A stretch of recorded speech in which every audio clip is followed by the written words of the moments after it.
बिस्मिल्लाहिर्रहमानिर्रहीम। अस्सलाम वालेकुम व्यूअर्स। टैक्स रिटर्न्स की एक और वीडियो के साथ आपकी खिदमत में हाजिर हूँ।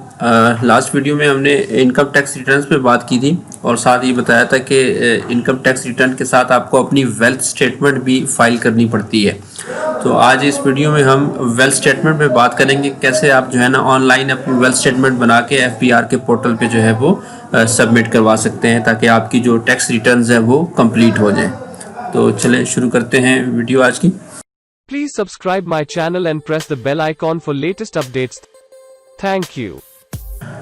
तो वेल्थ स्टेटमेंट में बेसिकली 4 चीज़ें होती हैं। एसेट्स होते हैं आपके, लाइबिलिटीज़ क्या हैं वो बतानी पड़ती हैं, फिर पर्सनल एक्सपेंस जो किए होते हैं पूरे साल में, और फिर उनकी जो है वो इनकम और एक्सपेंस की रिकन्सिलिएशन होती है। एसेट्स आपके कोई भी हो सकते हैं। बैंक बैलेंस जो आपका है वो आपका एक एसेट्स है। प्रॉपर्टी की शक्ल में हो सकती है, हाउस हो, प्लॉट हो या लैंड आपके पास हो सकते हैं। स्टॉक मार्केट में आपने इन्वेस्टमेंट्स की हो शेयर्स में, तो वो आपके एसेट्स हैं। म्यूचुअल फंड में इन्वेस्ट किया हो या किसी फिक्स डिपॉजिट स्कीम में आपने पैसे लगाए हो, तो वो भी आपके एसेट्स में काउंट होते हैं। प्राइस बॉन्ड्स अगर आपके पास हो या आपके पास जेवरात वगैरह हो, तो वो भी आपके एसेट्स हैं। गाड़ी हो, मोटरसाइकिल वगैरह, वो भी एसेट्स में आते हैं। या इसके अलावा कोई भी पर्सनल आइटम हो, मिसाल के तौर पे आपके पास मोबाइल हो, लैपटॉप हो, तो ये सारे जो हैं वो आपके एसेट्स आते हैं। लाइबिलिटीज़ में वो आती हैं जो आपने देना हो, मतलब कि ऑफिस लोन आपने लिया हो तो वो आपने बैक भी तो करना है, वो आपकी लाइबिलिटीज़ है। बैंक से आपने लोन वगैरह लिया हो, वो आपकी लाइबिलिटीज़ में आती हैं।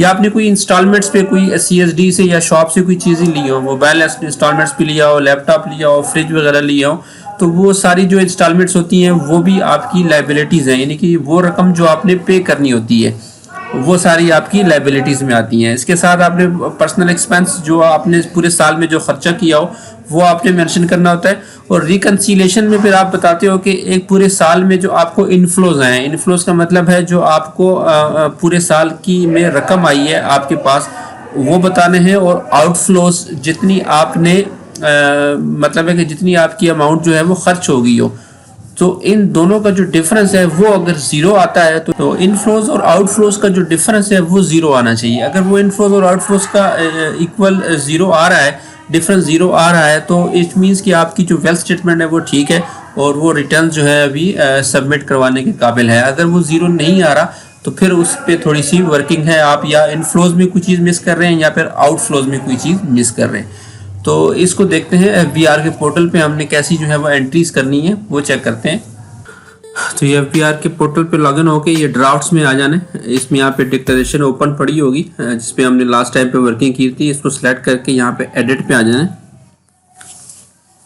तो ये आपको खोल देगा। तो ये फर्स्ट पोर्शन जो है ये हमने कर लिया था, डिस्कस कर लिया था। आज जो है ये वेल्थ स्टेटमेंट पे आते हैं। तो जैसे कि मैंने आपको बताया था, वेल्थ स्टेटमेंट में 4 पार्ट्स ही होते हैं, एक्सपेंस, एसेट एंड लायबिलिटीज और फिर उनकी रिकन्सिलेशन। तो एक्सपेंस में आ जाने।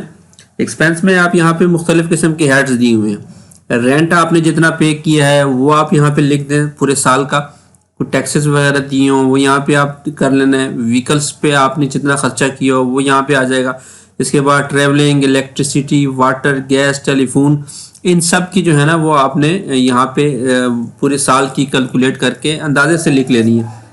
ये बिल्स तो आपको एक्चुअल होंगे क्योंकि बिल तो आपके पास होंगे, ये आप एक्चुअल लिख लीजिएगा। इसी तरह जो है वो टेलीफोन, गैस, जितने बिल्स हैं वो आपके पास होंगे उसी को प्लस करके कर लीजिएगा। बाकी जो है ना वो रेंट भी आपको पता है कि कितना है वो कर लेना है।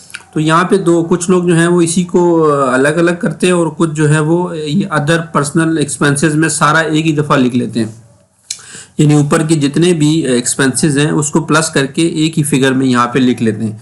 तो आपकी मर्ज़ी है, आप यहाँ पे अलग अलग लिखना चाहें या आप जो है वो इकट्ठा ही एक्सपेंस लिखते, तो ये आपकी मर्ज़ी है।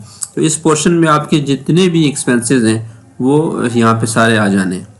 उसके बाद पर्सनल एसेट और लाइबिलिटीज़ में आए तो यहाँ पे आपने सारे एसेट्स जो है वो डिक्लेयर करने। एग्रीकल्चर प्रॉपर्टी अगर आपकी है तो वो यहाँ पे आएगी, प्लस के निशान पे एंटर करेंगे और डिटेल देंगे, साथ में वैल्यू लिख देंगे। इसी तरह अगर आपकी कमर्शियल, इंडस्ट्रियल या रेजिडेंशियल प्रॉपर्टी है तो वो भी यहाँ पे आप प्लस के आइकन के तौर पे जो है ना वो क्लिक करेंगे और यहाँ पे इसकी वैल्यू लिख देंगे। वैल्यू प्रॉपर्टी की जो है वो मार्केट वैल्यू नहीं होती, जिस प्राइस पे आपने परचेज की होगी वो वही वैल्यू लिखनी है, मार्केट प्राइस नहीं लिखनी।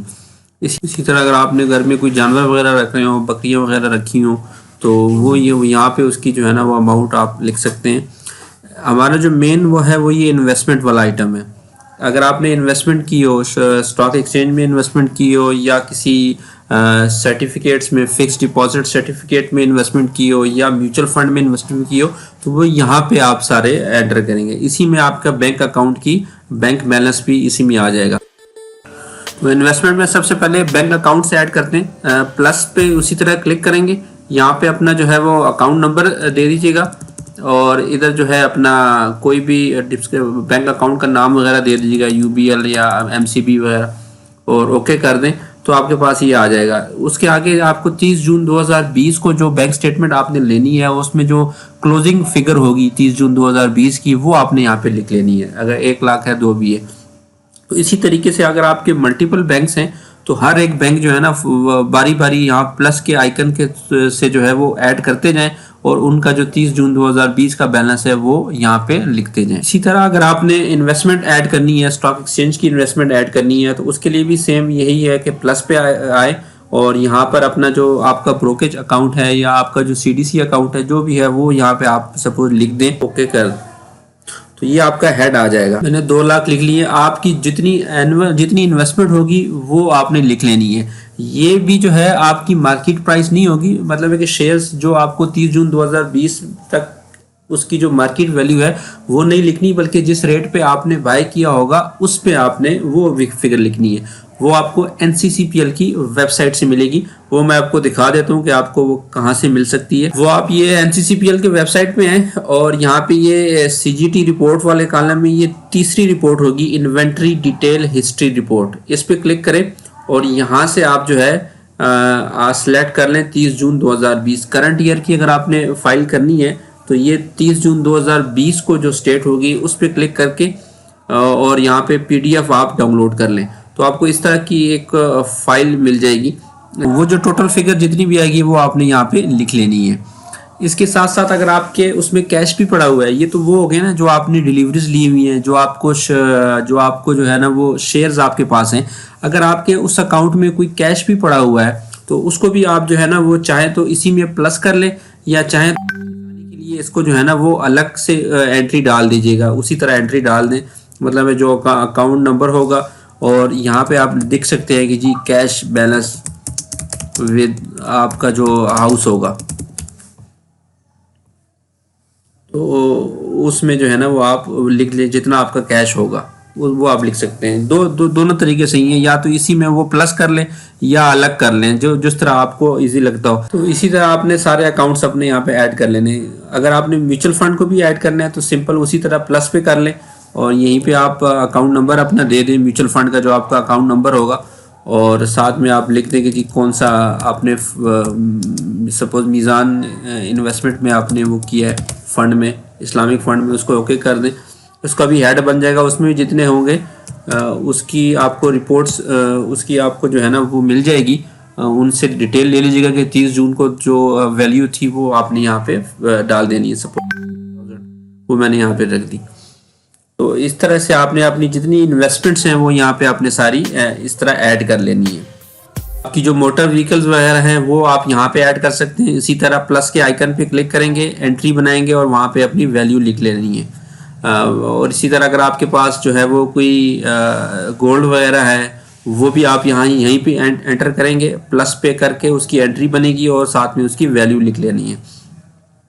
हाउस होल्ड इफेक्ट, इसके अलावा अगर हाउस होल्ड इफेक्ट में अगर कोई आपके पास है एसेट्स बनता है, घर की चीज़ें वगैरह, वो भी आप यहाँ पे लिख सकते हैं। पर्सनल आइटम में आपकी जो लैपटॉप हो गया, मोबाइल्स वगैरह होगा, उसकी भी वैल्यू आप यहाँ पे लिख सकते हैं। कैश अगर आपके हाथ में है, पैस में है, तो वो यहाँ पे आप कैश भी कर सकते हैं। तो इस तरह अगर एनी अदर एसेट अगर कोई आपको इसमें नहीं मिल रहा तो वो आप एनी अदर एसेट में भी डाल देते हैं। सपोज मैंने एक प्लॉट लिया हुआ है किस्तों पे, तो उसकी एंट्री मैंने यहाँ पे की हुई है, प्लस पे करके उसी का थोड़ी सी डिस्क्रिप्शन लिख दिया कि यार 5 मरला है, 10 मरला है और किस सोसाइटी में है। तो जितनी इंस्टॉलमेंट्स पे की हैं वो उनकी वैल्यू लिख। नेक्स्ट ईयर जब आप इंस्टॉलमेंट्स इंक्रीज करेंगे तो इसी को सेम आप जो है वो नेक्स्ट ईयर भी आप कर लेंगे। ये आपके सारे एसेट्स आ जाएंगे। इसी तरह अगर बाहर भी कोई एसेट्स हैं तो वो ये नीचे वाले ऑप्शन है एसेट्स हेल्ड आउटसाइड पाकिस्तान, तो वो यहाँ पे आ जाएंगे। तो ये टोटल आपको जो है ना वो कैलकुलेट करेंगे तो ये आपको टोटल एसेट्स आपके आ जाएंगे। इसके बाद अगर आपकी लाइबिलिटीज़ हैं लोन, तो वो आप यहाँ पे नीचे जो है ना credit, non business advance, boring, loan, ये सारा कुछ आप यहाँ पे यानी कि जो आपने पे करना है पेएबल जो है वो यहाँ पे आप लिख सकते हैं सारी। उसी तरह तो तरीका वही है, प्लस के साथ उसके हेड बनाए। सपोज ऑफिस लोन है या सैलरी लोन है या बैंक लोन है, इंस्टॉलमेंट है, जो भी है वो प्लस के साथ एंट्री बनाएं और उसकी यहाँ पे वैल्यू लिख दें और सेव कर लें। तो इस तरह आपकी ये एसेट्स और लाइबिलिटीज़ भी जो है वो फिल हो जाएंगी। फिर जो लास्ट है वो रिकन्सिलेशन ऑफ नेट एसेट्स है, इस पे आएंगे। तो इस पे वो आपको जो नेट एसेट करंट ईयर के जो एसेट्स आपने एंट्री किए होंगे पिछले, वो यहाँ पे आपको शो कर इतने एसेट्स हैं। प्रीवियस ईयर्स के आपने एसेट लिख लेने, जितने आपके प्रीवियस रिटर्न में थे वो फिगर आपने यहाँ पे लिख लेने। और उसके बाद आपने यहाँ पे इनफ्लोज बताने हैं, इस साल के इनफ्लोज क्या है। तो इनफ्लोज में चूंकि आप सैलरी एम्प्लॉयड हैं तो सबसे मेन इनफ्लो तो आपकी सैलरी ही है। तो ये जो पहले दो खाने इनकम डिक्लेयर्ड, यहाँ पे आपने अपनी सैलरी की जो इन्फॉर्मेशन है वो लिख लेनी है। नॉर्मल टैक्स और एग्जाम टैक्स में जो फिगर्स हैं वो उठाने, वो सिंपल आप ये कंप्यूटेशन में आए और यहाँ पे जो फिगर्स हैं वो उठा के वहाँ पे लिख दें। वो यहाँ पे देखें ये एग्जाम वाली फिगर ये है और नॉर्मल टैक्स वाली फिगर ये है, तो ये दोनों उठा के आप वहाँ पे लिख लें। सेम इसी तरह इनकम एट्रीब्यूट टू रिसिप्ट, यानी जो आपको प्रॉफिट हुआ है बैंक से या डिविडेंड वगैरह इनकम से, वो ये वाली फिगर आपने उठानी है। यहाँ पे आप आएंगे final fixed minimum average reduce tax पे आएंगे और यहाँ पे ये जो फिगर है रिसिप्ट वाली जो भी फिगर होगी वो यहाँ पे उठा के आप इधर लिख लेंगे, रिकन्सिलेशन में ये लिख लेंगे। उसके बाद अगर आपको कोई फॉरेन रेमिटेंस वगैरह आए हों तो वो आपने यहाँ पे मेंशन कर दें। सेम इसी तरह अगर कोई चीज़ आपको गिफ्ट वगैरह दी हो या आपने कोई प्रॉपर्टी को सेल करने में आपको कोई प्रॉफिट वगैरह हुआ हो, कोई गेन हुआ हो, तो वो आप यहाँ पे लिख सकते हैं। ये सारी आपकी इनफ्लो में आ जानी है। अदर्स में आप जो इसके अलावा फुलफिल ना होता वो आप अदर में डाल दें। इसी तरह आउटफ्लोज में सबसे पहला तो पर्सनल एक्सपेंस, जो भी आपकी एक्सपेंस वहाँ पे हुए हों वो सारे यहाँ पे आ जाएंगे। इसके साथ अगर किसी को गिफ्ट वगैरह दिया हो या आपको अगर लॉस हुआ हो कहीं भी, मतलब अगर आपने स्टॉक मार्केट में लॉस किया हो तो वो यहाँ पे आप लॉस वाली फिगर आप यहाँ पे भी डाल के कर सकते हैं। अब ये देखें अनरिकनसाइल्ड अमाउंट जो है ना ये अब 1 लाख की माइनस में आ रही है। इसका मतलब है कि कहीं पे गड़बड़ है, ये अनरिकनसाइल्ड अमाउंट नहीं आनी चाहिए, यहाँ पे 0 आना चाहिए। क्योंकि जो आपकी इनकम है वो या तो खर्च होगी या तो एक्सपेंस में जाएगी या फिर एसेट्स में जाएगी। अगर इन दोनों में से नहीं जा रही तो फिर ये आपकी सही नहीं है। तो इस 1 लाख को आप करना क्या है कि या तो आप इसको अपने एसेट्स में ले जाएं या आप इसको अपने एक्सपेंस में ले गए। मिसाल के तौर पे अगर मैं इसको अपने एक्सपेंस में लेके जाता हूँ, 5 लाख की बजाय मैं इसको 6 लाख कर देता हूँ और आप फिर कैलकुलेट करें तो ये 0 आ गई है।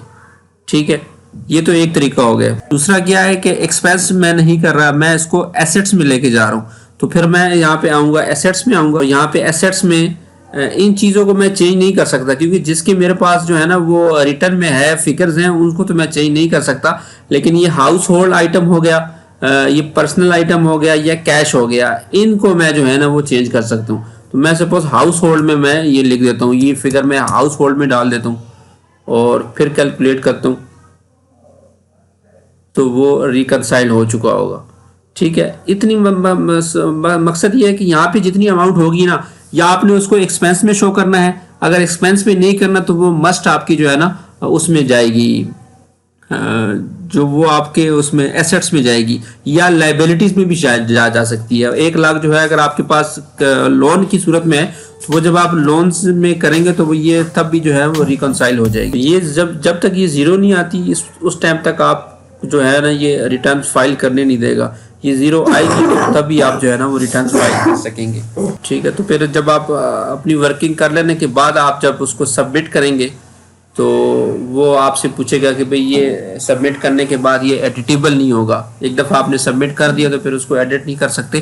तो वहाँ पे आप जो है ना फिर अगर आपने तमाम मुतमईन है तो आप यस करके वहाँ पे अपना पिन नंबर दीजिएगा और एंटर कर दीजिएगा तो आपकी जो इनकम टैक्स रिटर्न है ये आपकी फाइल होगी होगी। तो इस तरीके से आप जो है अपनी इनकम टैक्स रिटर्न और वेल्थ स्टेटमेंट जो है वो बना के ऑनलाइन अपने आप को टैक्स पेयर में अपना नाम शामिल करवा सकते हैं। बाकी भी पार्ट 1 और पार्ट 2 के भी लिंक्स जो है वो एंड पे आ जाएंगे, उसको भी आप देख लीजिएगा। तो उम्मीद करता हूँ वीडियो पसंद आई होगी। वीडियो को लाइक जरूर कीजिएगा और अपने कमेंट्स में जो है वो अपनी राय का भी इजहार कीजिए। चैनल पे नए तो सब्सक्राइब करना ना भूलिए और बेल आइकन पे भी क्लिक कर लीजिए ताकि आपको न्यू नोटिफिकेशंस मिलती रहे। Thank you.